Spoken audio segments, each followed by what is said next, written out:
हाँ जी स्टूडेंट्स, आज हमने पढ़ना है रियोस्टेट। पहले आपने कार्बन रेजिस्टर्स पढ़ा। कार्बन रेजिस्टर्स में जो कलर कोड की मदद से आप मालूम करते हैं रेजिस्टर्स की value.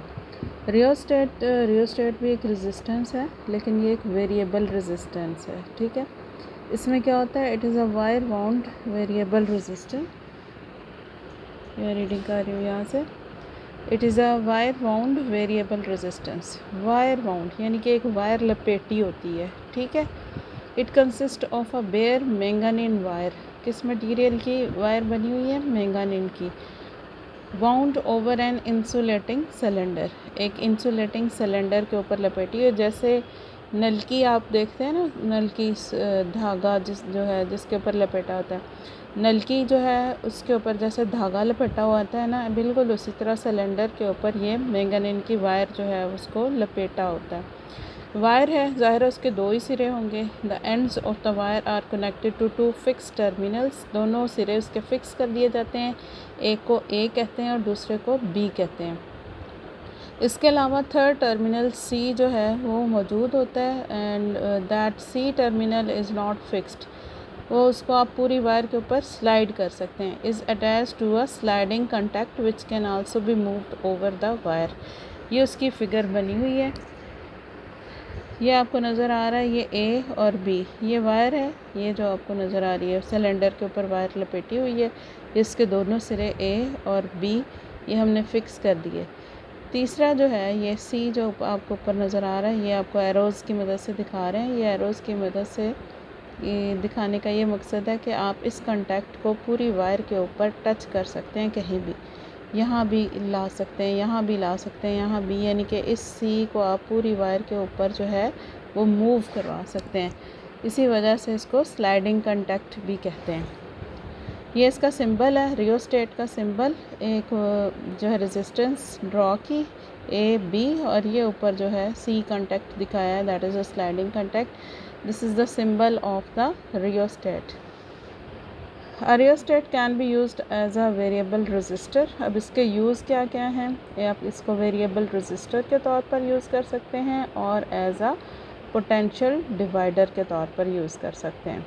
To use it as a variable register के तौर पर अगर आपने इसको यूज़ करना है तो fix terminal A and sliding terminal C are inserted in a circuit. तो जो सर्किट में आपने टर्मिनल लगाने हैं ए और सी जो है वहाँ से अटैच करना है। In this way the resistance of the wire between A and the sliding contact C is used, वो आप यूज़ कर सकते हैं।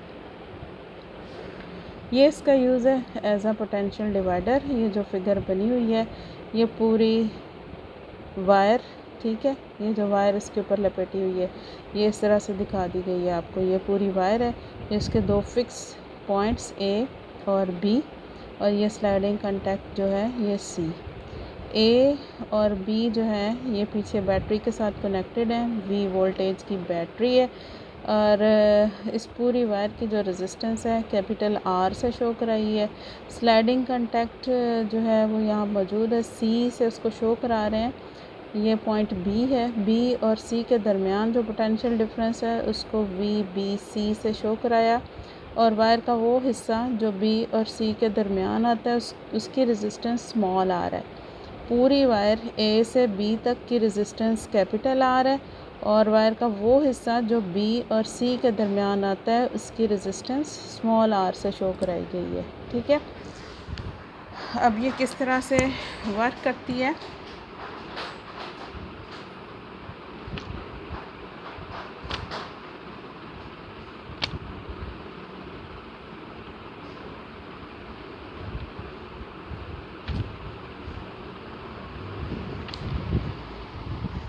ये मैं आपको दिखाती हूँ।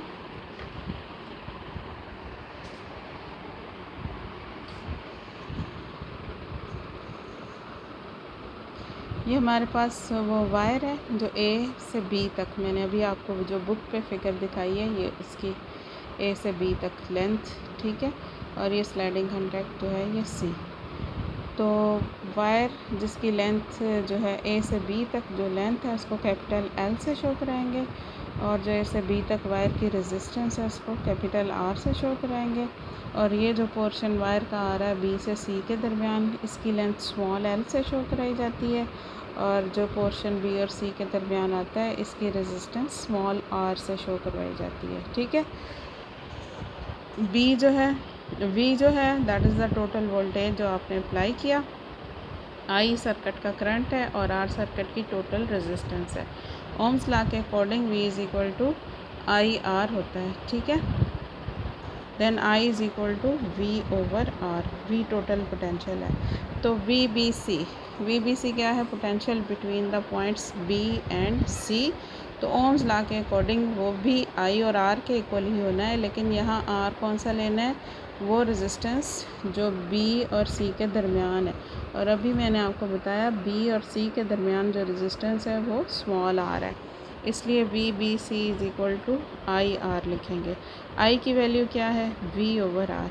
तो वी बी सी, आई की वैल्यू पुट करें V over R into small R. तो V B C that is the potential between B and C, उसको जो है कैलकुलेट करने का फार्मूला हमारे पास आया V over R into small r. V constant है और कैपिटल आर भी कांस्टेंट है। तो वेरिएबल कौन है? स्मॉल आर वेरिएबल है। क्यों वेरिएबल है? क्योंकि ये सी को हम मूव करवा सकते हैं। सी को हम यहाँ भी ला सकते हैं, सी को हम यहाँ भी ला सकते हैं, यहाँ भी। तो बी और सी के दरमियान जो पोर्शन है वो चेंज हो रहा है, तो जाहिर है कि स्मॉल आर की वैल्यू भी चेंज हो रही है। तो स्मॉल आर की वैल्यू जब चेंज होगी तो वी बी सी भी चेंज होगा, यानी कि पोटेंशियल की आपको डिफरेंट वैल्यूज़ मिलेंगी यहाँ पर।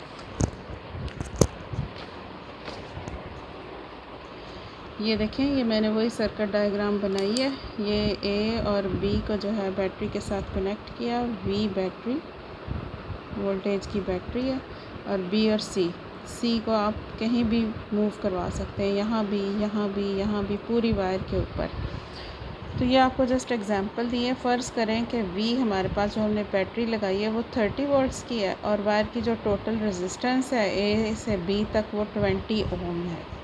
इस टाइम ये स्लाइडिंग कंटैक्ट अगर यहाँ पे हो, यानी कि ये बी और सी के दरमियान जो रेजिस्टेंस है फ़र्ज़ कर लें इस टाइम 2 ओम है, तो ये मैं 2 यहाँ पुट करूँ तो यहाँ मेरे पास आंसर आता है 3 volts. After cancelling it V B C की वैल्यू क्या आई? 3 वोल्ट्स आई। ठीक है। उसके बाद फिर सी को हम ऊपर ले गए थोड़ा सा।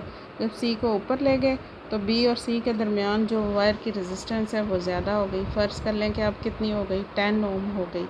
तो अब यहाँ 10 पुट करें और वी और आर की वही वैल्यूज़ 30 और 20 पुट किया, और स्मॉल आर की वैल्यू 10 पुट की। तो अब देखें वी बी सी कितना आ रहा है? 15 वोल्ट। पहले वी बी सी कितना आ रहा था? 3 वोल्ट आ रहा था। अब वी बी सी कितना आ रहा है? 15 वोल्ट आ रहा है। ठीक है।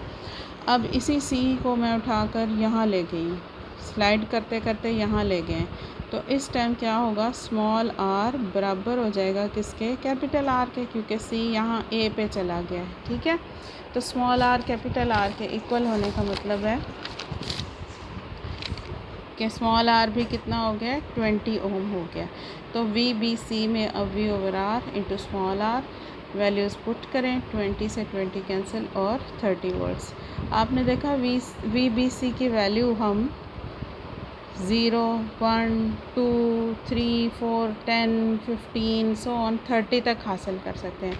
यानी कि जो पीछे हमें गिवन वोल्टेज है ये वाला वो टोटल 30 वोल्ट्स है, लेकिन आगे जब आपने सर्किट में किसी जगह आगे वोल्टेज देना है तो जिस तरह से आप वी आई ग्राफ बनाते हैं, किसी भी चीज़ का वी आई ग्राफ बनाते हैं, तो वी की आपको डिफरेंट वैल्यू चाहिए होती हैं। 0, फिर आप कितने वोल्टेज बढ़ाया और बढ़ाया और बढ़ाया। तो ये सर्किट को दे रहा है वेरिंग पोटेंशियल, ऐसा पोटेंशियल जो चेंज हो रहा है। वी बी सी ये आगे हमने आगे दोनों वायर्स जो हैं वो लगा दी किसी सर्किट में, और सी को जो जैसे जैसे मूव करवाते जाएंगे तो वी बी सी की वैल्यू चेंज होती जाएगी। सर्किट में आपको डिफरेंट पोटेंशियल्स मिलेंगे, जबकि पीछे जो पोटेंशियल है वो कितना है? 30 वोल्ट्स आ रहा है, और आगे आपको वेरिंग मीन्स तब्दील होता हुआ पोटेंशियल चाहिए, कंटिन्यूसली वेरिंग होता पोटेंशियल चाहिए। तो आप यहाँ लगाएंगे इसको। So that is why the rheostat का ये फंक्शन जो कहलाता है that is called the potential divider circuit, कि इसने टोटल पोटेंशियल को डिवाइड कर करके हमें दिया। ये देखें 3 वोल्ट्स दिया, फिर हमें उसने 15 वोल्ट्स दिया। कैसे दिया? जैसे जैसे हम स्लाइडिंग कंटैक्ट को इसके ऊपर मूव करते गए, स्मॉल आर की वैल्यू चेंज होती गई और इसमें पुट करके हम ये देखें हमें डिफरेंट वैल्यूज़ ऑफ पोटेंशियल जो हैं वो मिलती गई। So that is why it is called the potential divide.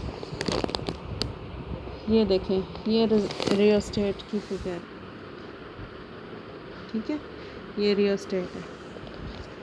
In actual ऐसी होती है रियोस्टेट। इसको अगर आप गौर से देखें तो ये वाइट कलर का जो आपको नज़र आ रहा है ये सिलेंडर है, ठीक है, ये पूरा सिलेंडर ये और ये ऊपर जो काले रंग का आपको नज़र आ रहा है ये वायर लपेटी हुई। ये आपको बल नज़र आ रहे होंगे वायर के, जैसे मैंने बताया था कि नलकी के ऊपर धागा लपेटा हुआ। ये देखें ये पूरी वायर इसके ऊपर लपेटी हुई है। वायर के 2 सिरे, ये वाला एक सिरा और ये एक सिरा यहाँ है, ठीक है, जिसको आपने ए और बी के नाम दिए कि ये फिक्स टर्मिनल्स ए और बी, ठीक है। ये मैं इस तरह से आपको दिखा, ये ए और बी ये इसके फिक्स टर्मिनल्स हैं, ठीक है। और ये जो तीसरा that is the sliding contact, ये आप पूरी वायर के ऊपर इसको मूव कर सकते हैं। जो सी मैंने बताया ये पूरी वायर के ऊपर, अगर यहाँ है बी के पास है, देखें यहाँ लेंथ शुरू हो रही है, ये वायर की लेंथ शुरू हो रही है। इसको थोड़ा सा आगे ले गए तो वायर की लेंथ ज़्यादा हो रही है। लेंथ मीन्स ये जो लपेटी हुई वायर है, और ले गए लेंथ ज़्यादा हो रही है तो रेजिस्टेंस ज़्यादा हो रही है, ठीक है, क्योंकि रेजिस्टेंस लेंथ के डायरेक्टली प्रोपोर्शनल है। अब ये देखें ये ऊपर जो नज़र आ रहा है that is the sliding contact, ये आपको नज़र आ रहा है। इसको आप पूरी वायर के ऊपर मूव कर सकते हैं। ये सिलेंडर है, ठीक है, और ये देखें ये ऊपर वायर लपेटी हुई है। ये इसके फिक्स टर्मिनल्स, ये वाले 2 फिक्स टर्मिनल्स, ठीक है, और ये ऊपर जो है that is the sliding contact. इसको आप पूरी वायर के ऊपर जो है मूव कर सकते हैं। ये देखिए ये आपको दिखा रहे हैं, ये that is the sliding contact. आप देखें, आप क्लियर आपको नज़र आया कि इसको पूरी वायर के ऊपर आप स्लाइड कर सकते हैं। ये जैसे जैसे स्लाइड करते जाएंगे, ये देखें यहाँ से वायर की लेंथ बढ़ती जाएगी और रेजिस्टेंस बढ़ती जाएगी। इधर को ला रहे हैं तो रेजिस्टेंस कम होती जाएगी, ठीक है, और आपको वेरिएबल पोटेंशियल मिलता जाएगा। So that is the rheostat. ये देखें यहाँ से आप सर्किट में वायर्स लगाते हैं, कनेक्शन लगाते हैं, इस तरह की होती है रियोस्टेट, ठीक है बेटे। ये स्लाइडिंग कांटेक्ट क्लियर आपको नज़र आ रहा है।